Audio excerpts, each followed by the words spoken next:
நீங்கள் பார்த்து கொண்டிருப்பது உங்கள் ஜாஷுவா டிவி. சகல ஜனங்களுக்கும் நற்செய்தி.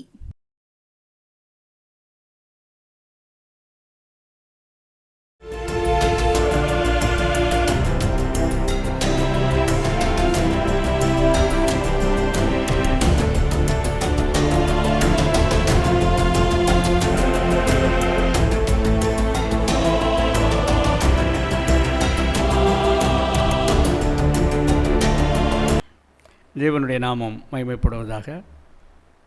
இந்த வேளையிலும் கூட மகிமையின் நேரம் நிகழ்ச்சியின் மூலமாக ஜோசுவா டிவி பங்காளர்கள், நேயர்கள் அனைவரோடு கூட இணைவதிலே பெருமகிழ்ச்சி அடைகிறேன். தேவனுடைய நாமம் மகிமைப்படுவதாக. உங்கள் அனைவருக்கும் சமாதானம் உண்டாவதாக. சந்தோஷத்தை தருகிற தேவன் நம்மோடு கூட இருக்கிறார். இந்த வேளையிலும் கூட நான் ஒரு சில காரியங்களை உங்களோடு கூட பகிர்ந்து கொள்ள வேண்டும் என்று ஆசைப்படும் பொழுது, குடும்பத்தை பற்றி உங்களோடு கூட தேவன் கொடுத்த சில வார்த்தைகளை வேதாகமத்திலிருந்து உங்கள் மத்தியிலே நான் பகிர்ந்து கொள்ள ஆசைப்படுகிறேன். குடும்பம் என்பது ஒரு கோவில் என்பார்கள். குடும்பத்திலே அநேக காரியங்களிலே மனமகிழ்ச்சி உள்ள குடும்பங்கள், மனவேதனை உள்ள குடும்பங்கள், கஷ்டப்படுகிற குடும்பங்கள், இப்படி அனாதையாக இருக்கிற குடும்பங்கள், பல குடும்பங்களை நாம் உலகத்திலே சந்திக்கிறோம். குடும்பங்கள் எப்படிப்பட்டதாக இருந்தாலும் குடும்பத்தின் ஆசீர்வாதங்களை நாம் பெற்றுக்கொள்ள வேண்டுமானால் நாம் என்ன செய்ய வேண்டும்? கர்த்தருக்கு பயந்து அவர் வழிகளில் நடக்கிறவன் எவனோ அவன் பாக்கியவான் என்று நம்ம பார்க்கிறோம். பாக்கியவான், பாக்கியவாட்டியாக நாம் இருக்க வேண்டுமானால் தேவனுக்கு நாம் பயந்து நடக்க வேண்டும், உண்மையாக இருக்க வேண்டும். அப்படி இருந்தோமானால் நம்முடைய குடும்பங்கள் ஆசீர்வதிக்கப்பட்ட குடும்பங்களாக, அனைவருக்கும் மத்தியிலே ஒரு சாட்சியுள்ள குடும்பமாக, ஒரு மகிழ்ச்சியின் குடும்பமாக, ஒரு மனநிறைவை பெற்ற குடும்பமாக காணப்படும் என்பதிலே சந்தேகமில்லை. ஏன்னா உன் வீட்டுக்குள் சமாதானம் இருக்க வேண்டும், சுகம் இருக்க வேண்டும். ஏன்னா நோயற்ற வாழ்வே குறைவற்ற செல்வம் என்று சொல்வார்கள். எவ்வளவுதான் குடும்பத்திலே நாம் அந்யோன்யமாக இருந்தாலும், எவ்வளோ வசதியாக இருந்தாலும் கூட மன சந்தோஷம் இல்லாமல், மன நிம்மதி இல்லாமல் வாழ்கிறவர்களை நாம் அநேகரை பார்க்கிறோம். காரணம், தேவனுக்கு பயப்படுகிற பயம் அவர்களிடத்திலே இல்லை. கர்த்தருக்கு பயந்து அவர்கள் வழிகளில் நடக்கிறவன் எவனோ அவன் பாக்கியவான் என்று நாம் பார்க்கிறோம். அப்படிப்பட்ட குடும்பங்கள் எவ்விதமாக ஆசீர்வதிக்கப்பட்டிருக்கும் என்று நாம் பார்ப்போமானால், இன்று நாம் ஒரு சில வசனங்கள் மூலமாக தேவனுடைய நாமத்தை நாம் மகிமைப்படுத்தும்படியாக உங்கள் மத்தியிலே சில வார்த்தைகளை நாம் பேசலாம் என்று ஆசைப்படுகிறேன். ஏன்னா கர்த்தர் நம்முடைய குடும்பத்துக்கு ஆசீர்வாதம், ஐஸ்வர்யம் எல்லாம் தர வேண்டுமானால் 122 சங்கீதம் 7ஆம் வசனத்தை பார்த்தோமானால், உன் அரங்கத்துக்குள்ளே சமாதானமும் உன் அரண்மனைகளுக்குள்ளே சுகமும் இருப்பதாக. சுகம்தான் முக்கியம். சுகத்தோடு நாம் வாழ்ந்தோமானால் பலத்தோடு கூட வாழலாம். ஆனால் இப்பொழுது நான் தியானிக்கும்படியாக எடுத்துக்கொண்ட ஒரு வசனமானது 128ஆம் சங்கீதம் 4ஆம் வசனம். ஏன்னா அதை பார்த்தோமானால், கர்த்தருக்கு பயப்படுகிற மனுஷன் இவ்விதமாய் ஆசீர்வதிக்கப்படுவான். எப்படி ஒரு குடும்பம் கர்த்தருக்கு பயந்து நடக்கிற குடும்பமாக இருந்தால் அந்த குடும்பம் ஆசீர்வாதத்தை பெற்ற குடும்பமாக இருக்கும். ஏன்னா உண்மையிலே நான்லாம் சொல்லப்போனால் ஆண்டவருடைய காரியங்கள், ஆண்டவரை பற்றி பேசும் பொழுது ரொம்ப யோசித்து, ரொம்ப பயந்து சில காரியங்களை பேசுவதற்கு கூட யோசிப்பேன். ஏனென்று கேட்டால், கர்த்தருக்கு பயப்படுகிற பயந்தான் நமக்கு ஆயுசு நாட்களை பெருக பண்ணணும்னு பார்க்கிறோம். 128ஆம் சங்கீதம் 2ஆம் வசனத்தை பார்த்தோமானால், முதலான ஆசீர்வாதம் என்ன? முதல் ஆசீர்வாதம், உன் கைகளின் பிரயாசத்தை நீ சாப்பிடுவாய், உனக்கு பாக்கியமும் நன்மையும் உண்டாயிருக்கும். நம்ம கையிட்டு செய்கிற வேலைகள், அந்த வேலைகள் மூலமாக நமக்கு கிடைக்கிற பிரயாசத்தின் பலன், அதை சாப்பிட்டு கொண்டு இருந்தோமானால் பாக்கியமும் நன்மையும் உண்டாகும். உண்மையிலே நம்ம உழைத்து சாப்பிடுகிறவர்களாக, தேவனுக்கு பயந்து நம்முடைய காரியங்களை செய்கிறவர்களாக இருந்தால் ஆண்டவருடைய ஆசீர்வாதம் நம்மை தேடி வரும். ஏன்னா ஆண்டவருடைய சித்தத்தின்படி ரெட்டியார்பட்டி கிராமத்திலே ஜீசஸ் லவ்ஸ் என்ற ஒரு பள்ளியை ஆரம்பிக்க 1983ஆம் ஆண்டிலே ஆண்டவர் கிருபை செய்தார். என்னுடைய எண்ணமெல்லாம் என்னுடைய காலம் வரைக்கும் நர்சரி பிரைமரி பள்ளியாகத்தான் அது செயல்படும். நம்முடைய பிள்ளைகள் வளர்ந்து பெரியவர்களாகி அந்த பள்ளியை எடுத்து உயர்த்துவார்கள் என்பது தான் என்னுடைய மனசில் உள்ள எண்ணம். ஆனால் நான் கர்த்தருக்கு பயந்து ஜீவித்தபடியினாலே 1989ஆம் வருடத்தில் எனக்கு ஒரு நல்ல அழகான அருமையான ஆண்டவருக்கு பயந்து நடக்கிற ஒரு மனைவியை தேவன் கொடுத்தார். ஏன்னா ஆரம்ப காலத்திலே அவள் கர்த்தருடைய பாதத்திற்கு வராமல் இருந்தாலும் கூட பிற்காலத்திலே ஆண்டவர் கொடுத்த மனைவி என்பது உண்மையிலே ஆசீர்வாதமானது என்பதை நான் கண்டுகொண்டேன். கர்த்தர் எங்களுடைய குடும்பத்தின் வாழ்க்கையிலே, ஏன்னா இன்றைக்கி நிறைய பேரை பார்த்தோம்னா கஷ்டப்பட்டு உழைத்து சம்பாதித்த பணத்தெல்லாம் வட்டிக்கு கொடுத்துட்டு இருக்கிறாங்க. என்கிட்டே சிலர் சொல்லுவாங்க, கடன் இல்லாமல் நம்ம வாழ முடியுமா? சம்பளத்தை வாங்குகிறேன், மாத கடைசியில் பார்த்தா யார்ட்டையா கடன் வாங்க வேண்டிய சூழ்நிலையில் இருக்கிறேன், எப்படி நான் கடன் இல்லாமல் வாழ்வது அப்படின்னு அநேகர் யோசிப்பாங்க, அநேகர் பேசுவாங்க. ஆனாலும் கூட நான் சொல்வேன், ஆண்டவருடைய பாதத்திலே காத்திருங்க. ஆண்டவர் பாதத்தில் உண்மையும் ஆண்டவருக்கு பயந்து நீங்கள் ஆண்டவரிடத்தில் கேளுங்க. நிச்சயமாகவே ஆண்டவர் பெரிய காரியங்களை செய்கிற தேவன். ஏன்னா உபாகம் 28ஆம் அதிகாரம் 12ஆம் வசனத்தில் பின்பகுதியை பார்த்தோமானால், கர்த்தர் உனக்கு தமது நல்ல பொக்கிஷ சாலையாகிய வானத்தை திறப்பாய், நீ அநேகம் ஜாதிகளுக்கு கடன் கொடுப்பாய், நீயோ கடன் வாங்காதிருப்பாய். இந்த ஒரு வசனத்தை நீங்கள் வச்சு, ஆண்டவரே நீ கடன் வாங்காதிருப்பாய், நீயோ அநேகருக்கு கடன் கொடுப்பாய் என்ற ஒரு வாக்கு தத்துவத்தை எனக்கு கொடுத்துருக்கிறீங்க. அந்த வாக்கு தத்துவத்தை என்னை நிறைவேற்றுங்கப்பா, நான் கடனோடு கூட இருக்கிறேன். ஏன்னா அவங்ககிட்ட கூட ஏற்கனவே சொல்லியிருப்பேன்னு நினைக்கிறேன். எங்கள் தெருவில் ஒரு டெய்லர், தையல் தொழில் பார்க்கிற ஒரு தொழிலாளி, ஆண்டவரை ஏற்றுக்கொண்ட பிறகும் கடனில் கஷ்டப்படுறேன் சார், எனக்கு ஒரு கிட்டத்தட்ட ஒரு 2 லட்சம் ரூபா கடன் இருக்குது, ஆனால் 3 பைசா வட்டி கொடுக்கணும், நான் விடிய இருந்து தச்சு வட்டியை தான் கொடுத்துக்கிட்டு இருக்கேன், கஷ்டப்பட்டு சாப்பிட்டு கொண்டு வட்டியை கொடுத்துருக்கேன், ஒரு மன நிம்மதி இல்லாமல் இருக்கிறேன் என்று சொன்ன மகன் ஆண்டவரை ஏற்றுக்கொண்டு ஆண்டவருடைய ஊழிய பாதையிலே ஆண்டவருடைய கூட்டங்களிலே கலந்து கொண்டு நான் சொன்னேன், நீ பொருத்தனை பண்ணு, சாட்சி சொல்லுவேன் அப்படின்னு சொல்லி பொருத்தனை பண்ணி, நீ ஆண்டவர் பாதத்திலே உன்னுடைய கடன் பிரச்சனைகள்லாம் வை, நிச்சயமாக ஆண்டவரின் பெரிய காரியங்களை செய்வார்னு சொல்லி சொன்னேன். ஒரு வருடத்துக்குள்ளே அவன் சொல்வான், சார் எப்படி என் கடன் நடைபெற்றதுன்னே தெரியல, உண்மையிலே நீங்கள் சொன்ன மாதிரி ஆண்டவர் பெரியவர், கர்த்தர் செய்ய நினைத்தது தடைபடாது, கர்த்தர் பெரிய காரியங்களை செய்கிறவர், என் நாமத்தினாலே நீ எதை கேட்டாலும் தருவேன் என்று சொல்கிற தேவன் எனக்கு தந்து என்னை ஆசீர்வதிக்கிறார்னு சொன்னான். ஏன்னா உண்மையிலே இங்கே பார்த்தோம்னா நிறைய பேர் ஃபேக்ட்ரியில் சாதாரண வேலைக்கு நான் சேர்ந்தேன் சார், இன்றைக்கி நானே அந்த ஃபேக்ட்ரிக்கு ஓனர் ஆகிட்டேன்னு சொல்லுவாங்க. ஏன், எப்படி ஆனாங்க? ஆண்டவருடைய நம்முடைய கையின் பிரயாசங்கள் ஆண்டவருக்கு பயந்து ஒவ்வொரு நாளும் ஆண்டவர் பாதத்திலே காத்திருந்து அந்த நாளே ஆண்டவர் ஆசீர்வதி தர வேண்டுமாய் நம்ம கேட்கும் பொழுது நிச்சயமாகவே ஆண்டவர் பெரிய காரியங்களை செய்வார். ஆனால் தேவை வரும்போது மட்டும் நம்ம ஜெபிக்கிறவங்களாக இருக்கக்கூடாது. தினந்தோறும் கூட ஆண்டவர் பாதத்திலே காத்திருந்து நின்று நாம் கேட்டோமானால் நிச்சயமாகவே தேவன் பெரிய காரியங்களை செய்வார். ஏன்னா கணவன் உழைத்து சம்பாதித்த பணத்தை சில மனைவிகள் பார்த்திங்கன்னா உதாரித்தனமாக செலவழிச்சிட்டு அதனால் கடனாகி கஷ்டப்படுகிறவங்களாக இருப்பாங்க. ஏன்னா கர்த்தர் பேரில் நாம் வைக்கிற விசுவாசம், கையின் பிரயாசத்தை கர்த்தர் வாய்க்க செய்வதோடு மனுஷர் தயவையும் நமக்கு உண்டாக்கி தருவார்.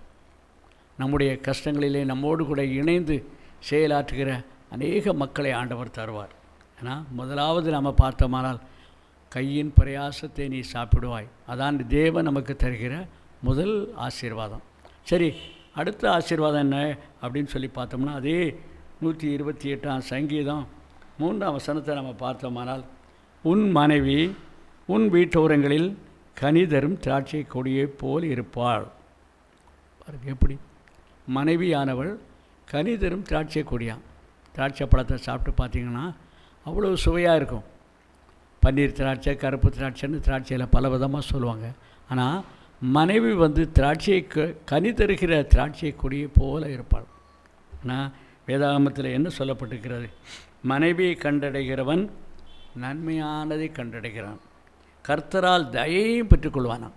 நல்ல மனைவியை கண்டடைஞ்சிட்டான்னு இங்கே அவன் நன்மையானதை கண்டடைகிறான்னு சொல்லுகிறது. இப்போ எனக்கெல்லாம் கிடைத்த மனைவி ஆண்டவருக்கு பயந்து நடக்கிற ஒரு மகள்.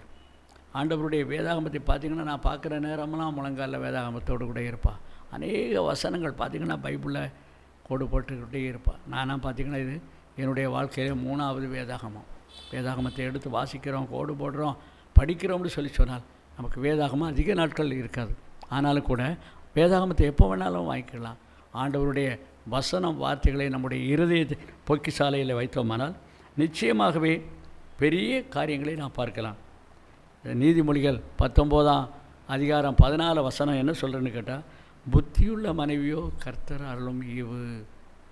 புத்தியாக நடக்கிற மனைவி உண்மையிலே கர்த்தர் கொடுக்கிற ஒரு பெரிய ஈவு. மனைவியை கண்டடைகிறவன் நன்மையானதை கண்டடைகிறான் அப்படின்னு பேசிக்கிறான். மனைவியை நேசிக்கிறவன் தன்னில் தானே அன்பு பெறுகிறான். ஒருத்தன் மனைவி மேலே அன்பாக இருக்கிறான்னா அவன் தன்னைத்தானே நேசிக்கிற மனிதனாக இருப்பான்.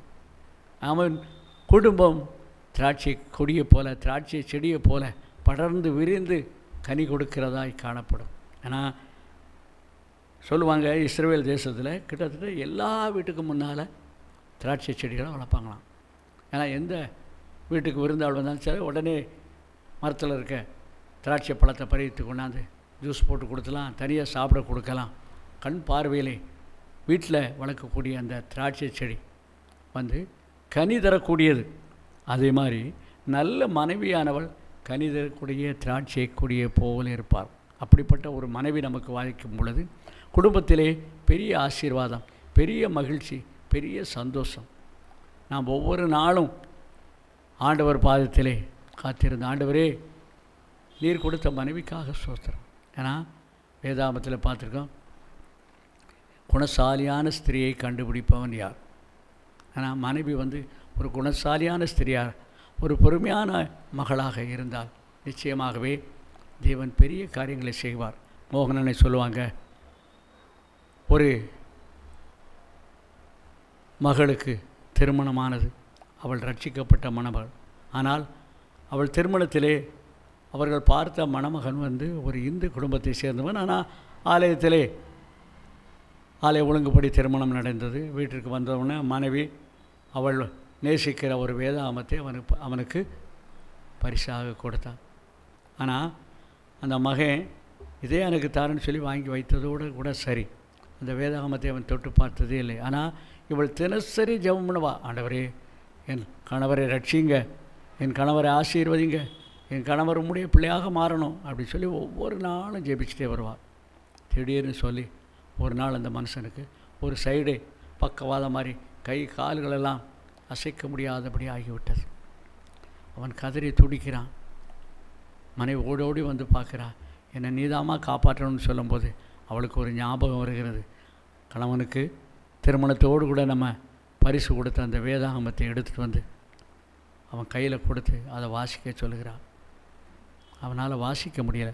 இவள் கையில் வச்சுக்கிட்டு நான் சொல்ல நீங்கள் சொல்லுங்கன்னு சொல்லி வேதாகமத்தில் உள்ள வசனங்களை அவள் சொல்ல பின்னால் சங்கீதத்தில் அவள் வாசிக்கும் பொழுது அவன் பின்னாலே சொல்கிறான்.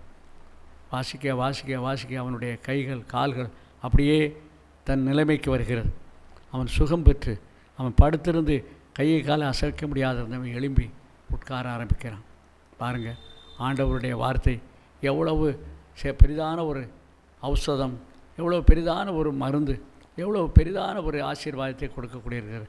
நல்ல மனைவியானவள் நல்ல மனைவியை கண்டடைகிறான், நன்மையானதை கண்டடைகிறான்னு சொல்லி நம்ம பார்க்குறோம்.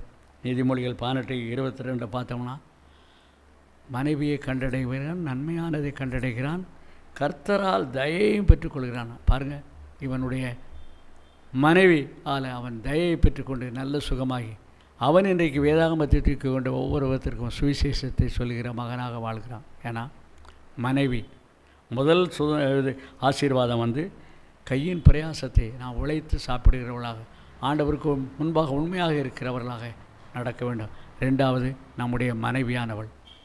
மனைவியை வந்து ஒரு பெரிய ஐஸ்வர்யம்.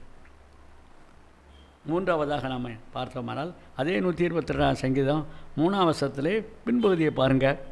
உன் பிள்ளைகள் உன் பந்தியை சுற்றிலும் ஒலிவ மர கன்றுகளைப் போல இருப்பாங்க. மனைவி திராட்சை கொடியை போல இருப்பாள். பிள்ளைகள் ஒலிவ மர கன்றுகளைப் போல இருப்பாங்க.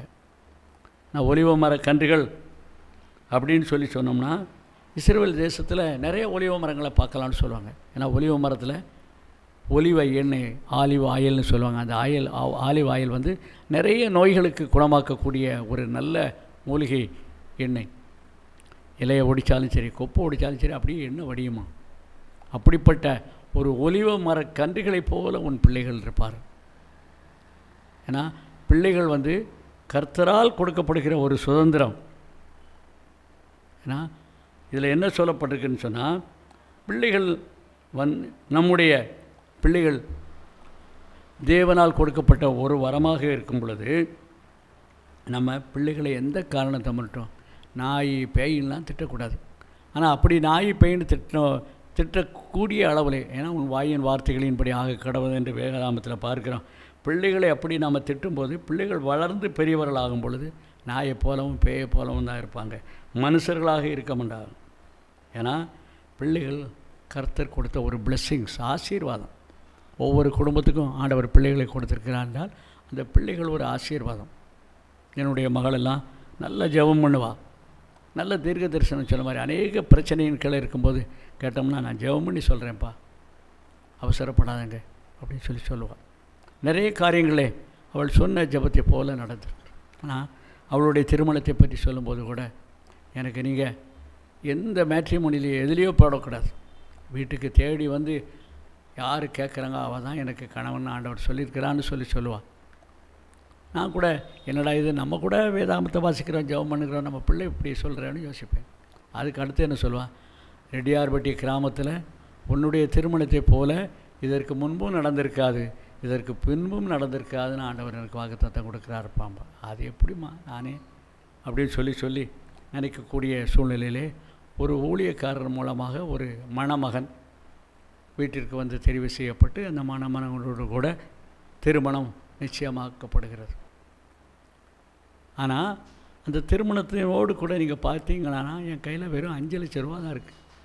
இந்த 5 லட்ச ரூபாத்தை வச்சு அவள் சொன்ன மாதிரி நான் யோசிக்கிறேன், உலக பிரகாரமான மனுஷன் தானே நம்மளும் யோசிக்கிறேன், என் திருமணம் வந்து இதற்கு முன்பாக அதை மாதிரி நடந்திருக்காது, பின்பாக அதை மாதிரி நடந்திருக்காதுன்னு சொன்னாலே, ஆண்டவரே என் கையில் இருக்கிறது இவ்வளோதான்ப்பா, நீங்கள் நினச்சிங்கன்னா உங்களால் செய்யக்கூடாத அதிசயமான காரியம் எதுவுமே கிடையாது, எல்லாம் நீங்கள் அற்புதங்களை செய்கிறவர், அதிசயங்களை செய்கிறவர். அப்படி தான் நான் நினச்சேன். பார்த்திங்கன்னா ரெட்டியார்பட்டி கிராமத்தில் நீங்கள் யார்கிட்ட கேட்டாலும் சரி சொல்லுவாங்க, இதற்கு முன்னால் எங்கள் ஊரில் இப்படி கல்யாணம் நடக்கலை, எத்தனையோ பேர் கோடீஸ்வரன் இருக்கான், பணம் வச்சுருந்த என்ன செய்ய.